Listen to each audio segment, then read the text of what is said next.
SI, మాటలు మర్యాదగా రానివ్వండి. ఏం చేస్తావు? ఏం చేస్తావు? డ్యూటీలో ఉన్న పోలీసు మీద చేసుకుంటే ఏం జరుగుతుందో ప్రత్యేకంగా చెప్పక్కర్లేదనుకుంటా.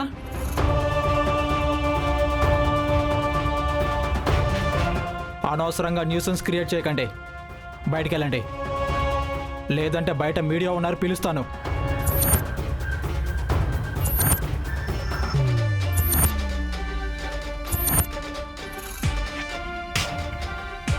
Constable sir. Okay sir.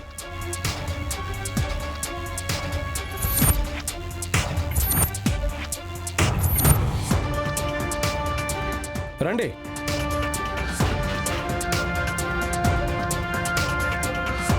ఏంటి సార్ ప్రాబ్లం? ఎందుకు పోలీసులతో గొడవ పడుతున్నారు? నా భార్య మీద తప్పుడు కేసు పెట్టి అరెస్ట్ చేశాడు ఎస్ఐ. నేనేం తప్పుడు కేసు పెట్టలేదు. ఆ అమ్మాయి వ్యభిచారం కేసులో మాకు దొరికింది. అందుకు ఆధారాలు కూడా మా దగ్గర ఉన్నాయి. ఏవి? ఎక్కడ ఆధారాలు? చూపించు. చూపిస్తా.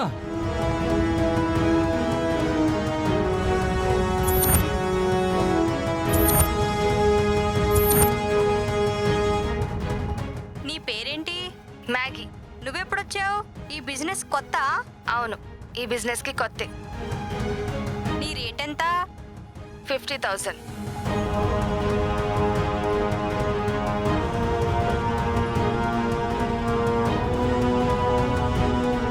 పోలీసులు ఎవరు రారు కదా? పోలీసులు పట్టుకోరు. నీకొక నైట్కి 50,000 ఇస్తారు. సార్, కస్టమర్ దగ్గర నుంచి నేను 60,000 తీసుకుంటాను. 10,000 నా కమిషన్. అదంతా నేను చూసుకుంటా. నో అమ్మీ, అదంతా ఫేక్. నిజంగా నాకేం తెలీదు. ఇదంతా ఎవరు కావాలని నా వాయిస్ అడ్డు పెట్టుకునేలా చేస్తున్నారు. మ్యాగీ, మిగతా వాళ్ళందరికీ అర్థమవుతుంది. ఏడవడానికి నువ్వు తప్పు చేయలేదు. అసలు ఏం జరిగిందో క్లియర్గా చెప్పు. వెంకీ, నేను కోర్టు నుండి ఆఫీస్కి వెళ్తూ ఉంటే ఇదిగో ఇది ఉంది కదా, ఇది కడుపుతో ఉందని అబద్ధం చెప్పి మేడం ఆపండి మేడం.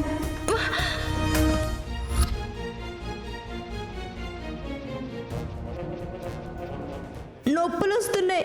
చాలాసేపటి నుంచి ఒక్క ఆటో కూడా రావట్లేదు. కాస్త హాస్పిటల్ దాకా లిఫ్ట్ ఇవ్వండి మేడం.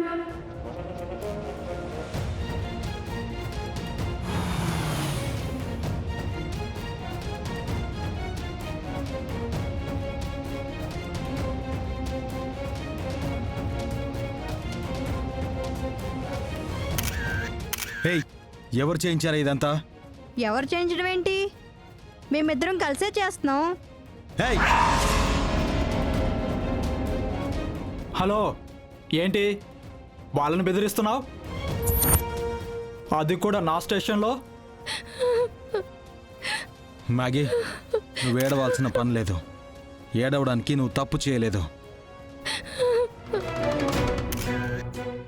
మమ్మీ, నేనే తప్పు చెయ్యలేదు మమ్మీ. ఇదిగో అమ్మాయి, మీడియా లేదని బేరాలు మాట్లాడి ఇప్పుడు మీడియా వచ్చిందని చెప్పి కన్నీళ్లు కారుస్తూ కథలు చెప్తే ఎవరూ నమ్మరు. వాళ్ళు రాసే వాళ్ళు రాసుకుంటారు. అలా రాస్తే పేపర్లు చిరిగిపోతాయి. అలా చెప్తే మైకులు బద్దలైపోతాయి.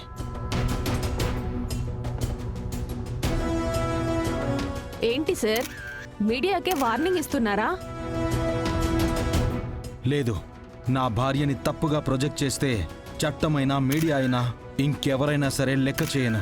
మక్కిలు విరగొడతాను.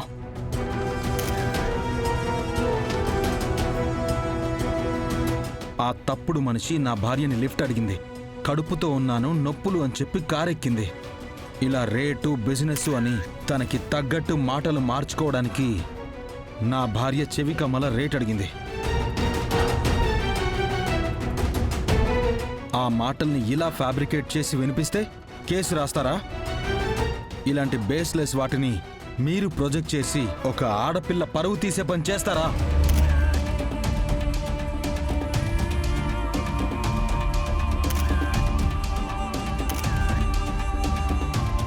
ఏయ్, నీ ఫోన్ ఇవ్వు. హ్మ్.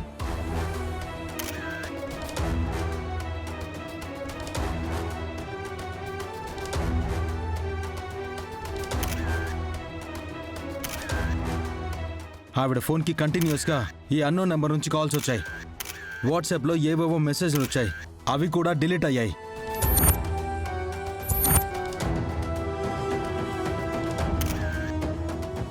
వీటి మధ్యలోనే ఈవిడ ప్రెగ్నెంట్ నాటకం ఆడింది. అంటే ఈవిడ వెనకాల ఎవరో ఉండి ఈవిడ్ని అడ్డం పెట్టుకుని నా భార్యని బ్యాడ్ చేయాలని పక్కా ప్లాన్తో ఇదంతా చేశారు.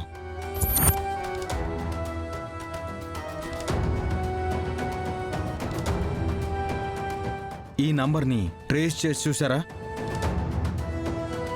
లేదు కదా.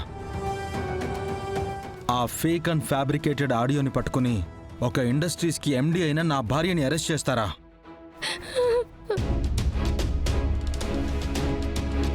తను మాకు ఆ వ్యక్తితో దొరికింది, అరెస్ట్ చేశాం. అందుకు సాక్ష్యం కూడా ఉంది. అది కోర్టులో ప్రొడ్యూస్ చేస్తాం. మా పనేంటో మాకు తెలుసు, నువ్వు చెప్పాల్సిన పని లేదు. 1 గంటలో ఆవిడ్ని కోర్టులో ప్రొడ్యూస్ చేస్తాం. ఏమైనా ఉంటే అక్కడ తెలుసుకోండి.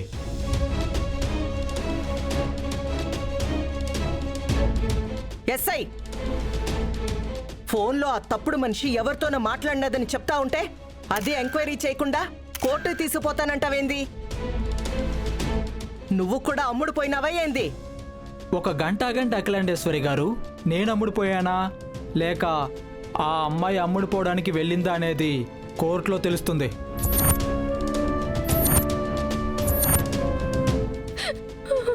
Hey hey hey hey hey hey